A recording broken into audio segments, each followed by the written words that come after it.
الحمدللہ رب العالمین والصلاة والسلام علی رسولہ الکریم اما بعد السلام علیکم ورحمۃ اللہ وبرکاتہ۔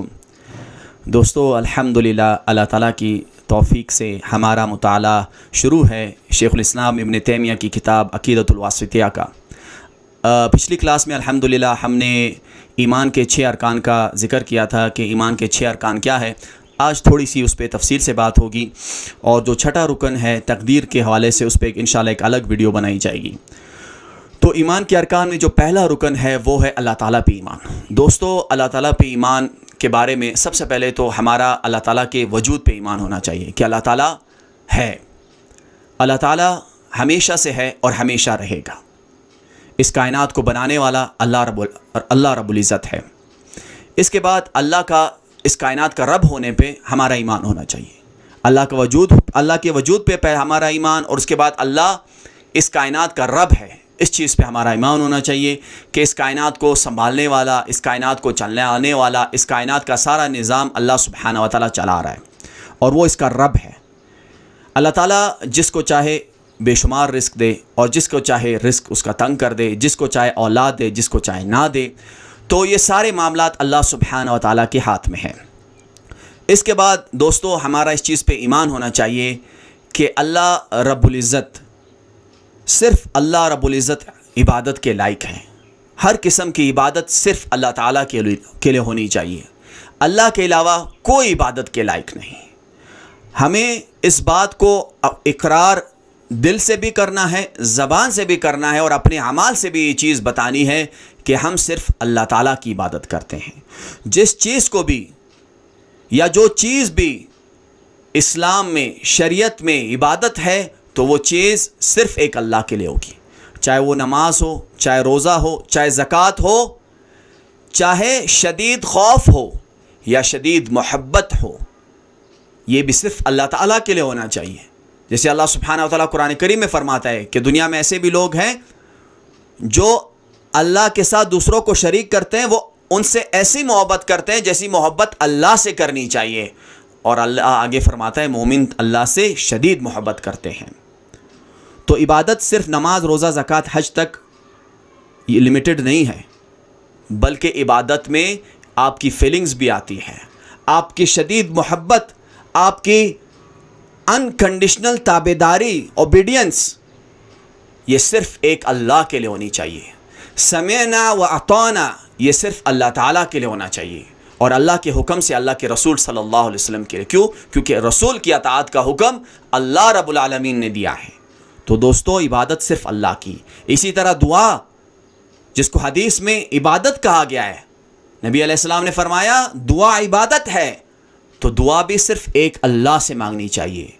اگر ہم اللہ کو چھوڑ کر دوسروں سے دعائیں مانگتے ہیں، پیروں فقیروں کے مزاروں پہ جا کر، مردوں کے پاس جا کر، قبروں پہ سجدے کر کے اور قبر والے سے دعائیں مانگتے ہیں، تو ہماری توحید میں نقص ہے۔ ہم اللہ پہ ایمان اس طرح سے نہیں لائے جس طرح اللہ تعالیٰ کا حکم ہے، اور یہ بڑی خطرناک بات ہے، کیونکہ یہ شرک کے زمرے میں آتا ہے، اور شرک وہ واحد گناہ ہے، شرک وہ واحد گناہ ہے کہ جس کے بارے میں اللہ تعالیٰ نے پہلے سے فیصلہ کیا ہے کہ اللہ مشرک کو، شرک کرنے والے کو معاف نہیں کرے گا۔ تو دوستو ایمان کا جو پہلا رکن ہے وہ ہے اللہ پہ ایمان، اور اس میں یہ ساری چیزیں شامل ہے کہ اللہ کے وجود پہ ایمان، اللہ کے رب ہونے پہ ایمان، اور اللہ صرف عبادت کے لائق ہے اس بات پہ ایمان، اور اس کے بعد اللہ کی صفات پہ ایمان۔ اللہ تعالیٰ نے قرآن کریم میں اور صحیح حدیث میں اللہ تعالیٰ کے بارے میں جو نازل ہوا ہے، جو وحی آئی ہے نبی کریم صلی اللہ علیہ وسلم کے پاس، اس پہ ویسے ہی ایمان لانا ہے جیسے وہ آیا ہے۔ نہ ہم نے اس کا انکار کرنا ہے، نہ اس کے مطلب کو تبدیل کرنا ہے، نہ اپنی طرف سے اس کو مطلب دینا ہے، نہ اس کو مخلوقات جیسا سمجھنا ہے۔ جیسے اللہ نے فرمایا وہ ویسا ہی ہے، جیسا قرآن میں اللہ کے بارے میں کہا گیا ہے، اللہ ویسا ہی ہے جیسے قرآن میں ہے۔ کیسے؟ اس کی کیفیت کیا ہے وہ اللہ رب العالمین جانتا ہے، وہ اللہ رب العالمین جانتا ہے، لیکن جو اللہ تعالیٰ نے اپنے بارے میں قرآن کریم میں فرمایا اس پہ ہمیں ایمان لانا ہے۔ اس کے بعد دوستو ہمیں اللہ کے فرشتوں پہ ایمان لانا ہے کہ یہ اللہ کے بندے ہیں، یہ مختلف فرشتوں کو اللہ تعالیٰ نے مختلف کام دیے ہوئے ہیں۔ جبریل امین پہ اللہ تعالیٰ نے نبیوں کی طرف وحی بھیجنے کا جو کام ہے وہ دیا ہے کہ نبیوں پہ وحی لاتے ہیں۔ اسی طرح اسرافیل علیہ السلام سور پھونکنے کی ڈیوٹی ہے ان کی۔ اسی طرح میکائیل علیہ السلام بارش برساتے ہیں اللہ کے حکم سے۔ اسی طرح اور فرشتوں کو اللہ تعالیٰ نے مختلف کاموں پہ لگایا ہے۔ یہ سارے اللہ تعالیٰ کے بندے ہیں، اللہ تعالیٰ کے آگے عاجز ہیں، ان کے پاس علم غیب نہیں ہے، ان کے پاس کوئی اختیار نہیں ہے، یہ اللہ کے بندے ہیں۔ اللہ ان سے جو کام کروانا چاہے کرواتا ہے اور یہ اللہ کے ہر حکم کو بجا لاتے ہیں، یہ اللہ کے فرشتے ہیں۔ اس کے بعد دوستو اللہ تعالیٰ کے فرشتوں پہ ایمان لانا، اس کے بعد اللہ کے رسولوں پہ ایمان۔ آدم علیہ السلام پہلے نبی، نوح علیہ السلام پہلے رسول، اور آخری رسول اور نبی محمد صلی اللہ علیہ وآلہ وسلم ہیں۔ آپ کے بعد کوئی نیا نبی نہیں آئے گا، آپ آخری نبی آخری رسول ہیں، اس چیز پہ ایمان۔ اس کے بعد دوستو کتابوں پہ ایمان کہ اللہ تعالیٰ نے نبیوں پہ کتابیں اتاری، اور جن کتابوں کے کچھ کے نام ہم جانتے ہیں، بہت سارے ایسے ہیں جن کے نام ہمیں نہیں پتہ، تورات، زبور، انجیل اور آخری کتاب قرآن کریم۔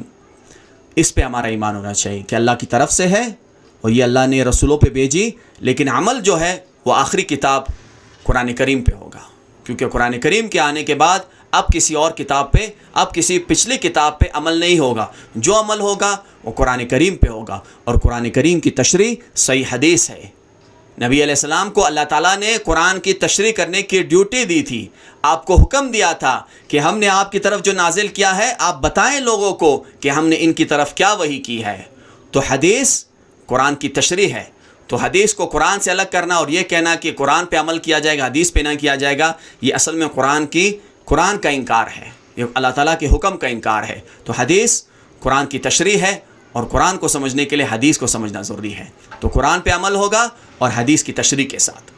اس کے بعد دوستو آخرت پر ایمان، مرنے کے بعد دوبارہ اٹھنے پہ ایمان، یہ ایک مومن کا ایمان ہونا چاہیے اس کے اوپر کہ ہم یہ زندگی ایک دن ہمیں مرنا ہے، اللہ کے پاس جانا ہے، اور پھر اللہ تعالیٰ ہمیں دوبارہ اٹھائے گا، ہمیں زندہ کرے گا، قیامت آئے گی، حساب کتاب ہوگا، جنتی جنت میں جائیں گے، جہنمی جہنم میں جائیں گے، اور یہ فیصلے کا دن ہوگا۔ تو ہمیں اس پہ ہمارا ایمان ہے۔ آخری تقدیر کے اوپر کہ اللہ تعالیٰ کی جو تقدیر ہے اس کے اوپر ہمارا ایمان ہونا چاہیے کہ جو کچھ ہوا ہے، ہو رہا ہے یا ہوگا، یہ اللہ تعالیٰ نے لکھا ہوا ہے، اور ہمیں اس سے راضی ہونا ہے، چاہے اس میں ہمارے لیے خیر ہو یا ہمارے لیے ایسی چیزیں ہو جسے ہم شر سمجھتے ہو، یہ سب اللہ تعالیٰ کی طرف سے ہے، اور ہمیں اس پہ ایمان لانا ہے۔ انشاءاللہ تقدیر کے اوپر اگلی ویڈیو پہ میں تھوڑا سا تفصیل سے بات ہوگی، کیونکہ اس میں تھوڑی سی تفصیل ضروری ہے۔